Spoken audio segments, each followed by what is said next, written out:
बिस्मिल्लाहिर्रहमानिर्रहीम। हज़रत अम्मी आयशा रज़ी अल्लाह ताला अन्हा रिवायत करती हैं, आप सल्लल्लाहु अलैहि वसल्लम ने फरमाया, जो हमारे दीन में नई बात निकालेगा जो इसमें नहीं है तो वो मरदूद है। सरकार दो आलम सल्लल्लाहु अलैहि वसल्लम ने क़यामत तक आने वाली नई नई बिदअत जो मुख्तलिफ अदवार में पैदा होंगी उनके बारे में हतमी फैसला दिया। दुनिया की चीज़ों के बारे में नहीं है, दीन के बारे में है कि हर ऐसा अमल जिसको उम्मत सवाब समझ के करने लगे और वो कुरान और हदीस में ना हो। उलमा ने लिखा है 4 चीज़ें हैं जिनसे दलील पकड़ी जाती है। पहले कुरान मजीद फुरकान हमीद, कुरान मजीद फुरकान हमीद में हुक्म ना हो तो फिर आप सल्लल्लाहु अलैहि वसल्लम की अहादीस में भी उसके बारे में कोई हुक्म ना मिले तो फिर उलमाए उम्मत का इजमा कि जो बुजुर्गान दीन हैं वो उसके बारे में मुत्तफिका फैसला करेंगे कि ये जो नई चीज़ है इसका इस्तेमाल करना शरअन दुरुस्त है या नहीं। और चौथी चीज़ है क़ियास, कि दीन में मिसाल के तौर पर जिस तरह भैंस का कुरान और हदीस में जिक्र नहीं है लेकिन गाय का जिक्र है, गाय हलाल है, तो उलमा ने भैंस को गाय पर क़ियास किया कि भैंस का खाना पीना, दूध देना, रहना गाय ही की तरह है, लिहाजा ये हलाल है। तो अब पूरी दुनिया में भैंस को हलाल भी समझा जाता है, उसका दूध भी इस्तेमाल किया जाता है। अगर हराम समझेंगे तो फिर दूध भी हराम है। अब इसको ये क़ियास किया है, तो जो बड़े उलमा क़ियास कर ले कोई नई चीज़ जो सामने आई तो वो भी जायज़। इसके अलावा जो मुख्तलिफ ग्रोह नई नई तरीके ईजाद करेंगे और उसको करने पर सवाब समझेंगे तो सरकार दो आलम सल्लल्लाहु अलैहि वसल्लम ने फरमाया नहीं, वो अमल मरदूद होगा। हर वो अमल जो कुरान और हदीस में नहीं है, इजमा और क़ियास में नहीं है और हम उसे सवाब समझ के करें। बाद लोग ये इश्काल करते हैं जी रेलगाड़ी भी आप सल्लल्लाहु अलैहि वसल्लम के दौर में नहीं थी, ये साबुन नहीं था, ये जहाज नहीं था, तो अगर नई चीज़ें पैदा करना या इस्तेमाल करना गुनाह है तो ये भी भाई वो ज़रूरत की चीज़ें हैं।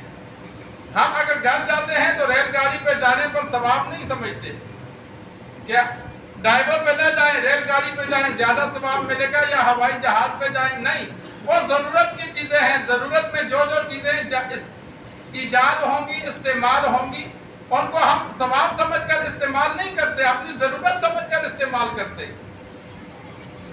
जो काम सवाब समझ के किया जाए, जिस तरह ये चंद साल पहले कब्र पे अजान देना शुरू हो गया, अब ना कुरान में है ना हदीस में है। मुर्दे को दफन करने के बाद जी अजान देनी, भाई अजान क्यों दे रहे हैं जी? अजान देना सवाब का काम है। हमने कब कहा अजान देना गुनाह का काम है?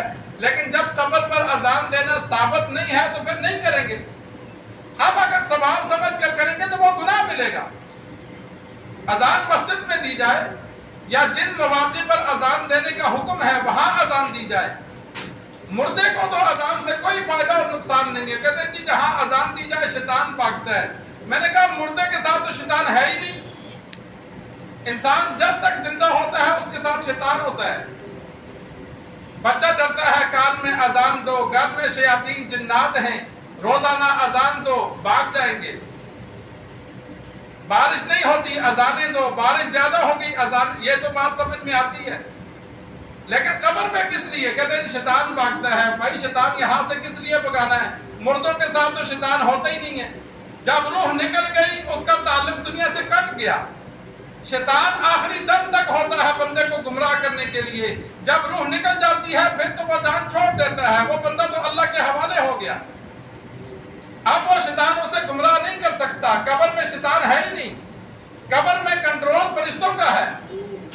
नेक बंदा है तो इनामात हैं, बुरा बंदा है तो उसके लिए सजा है। तो इसी तरह कोई भी अमल है شروع کیا جائے جس کا قرآن اور حدیث میں ذکر نہ ہو۔ شکر ہے علماء کا کہ علماء نے سمجھایا، مختلف جگہ بیانات کیے تو عوام کو سمجھ آئی، رک گئے، ورنہ یہ نیا طریقہ شروع ہو جاتا۔ مختلف طریقے شروع ہو چکے ہیں، آگے اور بھی شروع ہو جاتے۔ تو اس وجہ سے ہر وہ عمل دیکھا جائے اگر قرآن اور حدیث میں نہیں ہے اور ہم اسے ثواب سمجھ کے کریں گے تو وہ ثواب نہیں ہوگا، گناہ ہوگا۔ آج کل تو انسان ہم ویسے ہی دین پر عمل نہیں کرتے، جتنا قرآن اور حدیث میں موجود ہے اسی پر عمل کریں، ہمارے لیے اتنا ہی کافی ہے، نئے نئے طریقے نکالنے کی ضرورت ہی نہیں ہے۔ تو سرکار دو عالم صلی اللہ علیہ وسلم نے فرمایا کہ جو بھی نئی بات جسے دین سمجھ کر کیا جائے اور وہ دین میں موجود نہ ہو تو وہ رد ممنوع ہے۔ آج کل بعض چینلوں پہ بعض جگہ دیکھا کہ کھانے والے مولوی کہہ دیتے ہیں جی یہ کام اگر صحابہ نے نہیں کیا، آپ صلی اللہ علیہ وسلم نے نہیں کیا تو کوئی بات نہیں ہے، منع بھی تو نہیں ہے۔ کہاں لکھا ہے منع؟ خدا کے بندوں، بخاری شریف کی حدیث ہے، آپ صلی اللہ علیہ وسلم نے ایک ایک چیز کا نام لے کر تو نہیں بتانا کہ یہ کام 14ویں صدی میں شروع ہوگا، یہ منع ہے، یہ کام شروع ہوگا، یہ منع نہیں۔ ایک فائنل فیصلہ دے دیا کہ جو کام میں نے نہیں کیا، میرے صحابہ نے نہیں کیا، قرآن اور حدیث میں نہیں ہے، امت نیا کام نکالے گی تو وہ منع ہے۔ جو بڑا ہوتا ہے وہ صرف فائنل فیصلہ دیتا ہے، ایک ایک جز نہیں بتاتا۔ تو آپ صلی اللہ علیہ وسلم نے ایک قانون، ایک قاعدہ بتا دیا کہ دین وہ ہے جو میں لے کر آیا ہوں، جو اس کے مطابق چلے گا وہ سنت ہے، جو میرے لیے لائے ہوئے دین سے ہٹ کر نئے طریقے ایجاد کرے گا تو وہ ہم میں سے نہیں ہے۔ جب منع کر دیا کہ فَهُوَ لَبْتٌ، وہ عمل ممنوع ہے، اسے نہ کیا جائے۔ لیکن جب کوئی گروہ شروع کرتا ہے، عوام رکتی نہیں ہے تو پھر وہ ایک عمل بن جاتا ہے، پھر علماء روکتے بھی ہیں تو لوگ رکتے نہیں ہیں، لیکن اس کا فائدہ نہیں ہوتا کیونکہ وہ ثواب سمجھ کے کرتے ہیں، ثواب کے بجائے الٹا گناہ ملتا ہے، خود بھی گمراہ ہوئے، لوگ بھی گمراہ ہوئے۔ اس وجہ سے انسان کوئی بھی عمل کرے تو اسے دیکھ لے، جو مستند علماء ہیں ان سے پوچھ لے کہ یہ عمل سنت کے مطابق ہے تو پھر کیا جائے، خلاف سنت ہے تو اسے چھوڑ دیا جائے۔ اللہ سے دعا ہے اللہ ہمیں دین سیکھ کر، سمجھ کر عمل کرنے کی توفیق عطا فرمائے۔